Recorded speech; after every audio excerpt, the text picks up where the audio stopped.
ભરૂચ ભાજપાના બે નેતાઓની હત્યાના કેસમાં એનઆઈએ તપાસનો દોર સંભાળતા વધુ એક નાસિર ખાન પઠાણની અટકાયત કરી તેના 21મી ડિસેમ્બર સુધીના રિમાન્ડ મેળવ્યા છે। ભરૂચ જિલ્લા ભાજપાના પૂર્વ પ્રમુખ શિરીષ બંગાળી અને યુવા ભાજપાના મહામંત્રી પ્રજ્ઞેશ મિસ્ત્રીની હત્યાના બનાવમાં ભરૂચ પોલીસ તેમજ એટીએસ દ્વારા એક પછી એક 12 જેટલા આરોપીઓને ઝડપી પાડવામાં આવ્યા છે।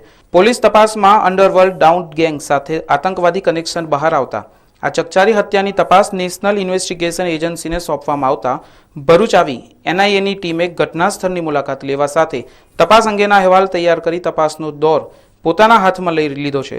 આ ચકચારી બેવડી હત્યા પ્રકરણમાં હથિયારો પૂરા પાડનાર નાસિર ખાન પઠાણને સુરતથી ઝડપી એનઆઈએ દ્વારા અમદાવાદની ખાસ એનઆઈએની અદાલતમાં રિમાન્ડ માટે રજૂ કરવામાં આવ્યો છે।